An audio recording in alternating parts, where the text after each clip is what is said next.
So everybody who might be new to sports cards probably thinks to themselves, well, where do I buy these? Like, how do I get started? Especially if you're looking to get into the business of sports cards. You're wondering, well, do I just go and rip packs? Where exactly do these cards come from? Well, I'm glad you showed up. Let's talk to some people who might be new to the sports card market, who might just be thinking about finally getting involved in it as a part-time business, a small business. Heck, maybe you're going to be the biggest card store this universe has ever seen. But before you do that, the first thing you're going to have to find out is, where do you procure all these cards that you're going to be selling? And how you sell them, where you sell them, and how you break all that down, we'll do in another video. But for today, let's think about growing your collection. So obviously, the first thing we all think about is buying packs. Now, am I here to tell you that buying packs is the most feasible ROI when you're buying sports cards, especially when you're coming from an investor standpoint? Totally not. But buying packs is definitely one of the ways. So if you're in Walmart, you see a fat pack, blaster box, maybe you're in a hobby shop, you buy yourself a hobby pack out of an open box, whatever it happens to be. I mean, that's a way to get cards. Now, I don't think that's the best way, but that's definitely a way.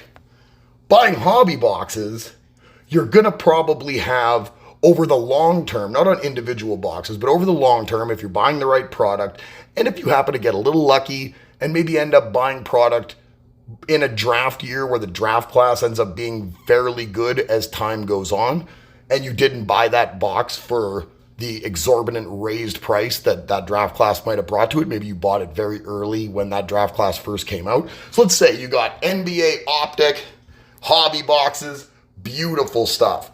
Are you guaranteed to make your? Absolutely not, you're not. But with the right protocols in place inside of a business, there's a way to get those margins a lot closer to break even, so that when you do find yourself hitting big hits, then you might be able to actually consider yourself profitable in a hobby that you probably also love putting your time and energy into.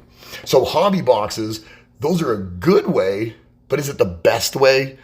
You could go to eBay. Have you ever been to eBay or Instagram or Whatnot or Kijiji or ComC or a multitude of other places? You could go there. You could buy lots. You could buy collections. You could buy individual cards. Now, when you get into the individual card thing, it's not bad if you're searching for a certain player. If you're searching for a certain player and you're willing to pay that little bit of extra shipping for maybe an individual card you're buying, and it saves you from going out and buying boxes of stuff that you end up opening and don't really want the rest, you just want that Ja Morant rookie or whatever it happened to be, buying single cards or lots of players is a great way to be able to do that. But on a large scale, are you going to be able to bring enough volume with margins to be able to make money? And you might. I'm not saying you can't. I'm just saying that's something that you're going to have to take into consideration. Great for a hobbyist, maybe not so good from an investment standpoint. And if you're buying cards from other people who are businessmen or women in the sports card market, there's a pretty good chance that they've already looked at all those cards, decided things weren't suitable to get graded, the off-centered, there was a scratch here. You got to remember that. You're not the only one that knows what you're doing out there. Don't get sold a bill of goods. So eBay, Kijiji, all those places are great, but the volume to be able to run an actual sports card business, it's not there. What about buying into breaks? Again, it can be fun. Breaks are interesting to watch. I like watching breaks. I don't personally buy into them. If you were searching for a specific team from a certain year, again, certain rookies you're looking for, great way to be able to focus on your favorite team or favorite player.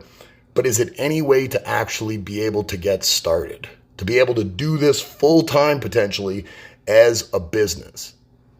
The answer is probably no.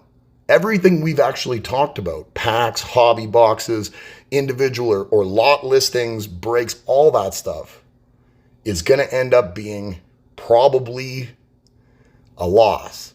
If we're being honest, like, now you might get right on a certain rookie one year that you prospect and you grab 20, 30 of his different rookie cards and he ends up being good. But overall, when you accumulate your time invested, the research, the shipping, all of that stuff. No, so how do we do it?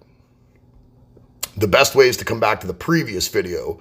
And if you're going to be an investor, you got to be liquid, you got to strike when the iron's hot, and you got to have knowledge. And if you don't have the knowledge, don't be scared to ask somebody who knows more than you if they could come and give their expert opinion on something. The best way you're going to get cards of any kind, sports cards especially though, is to find and buy whole collections or entire stores. That's going to be I know that sounds very daunting.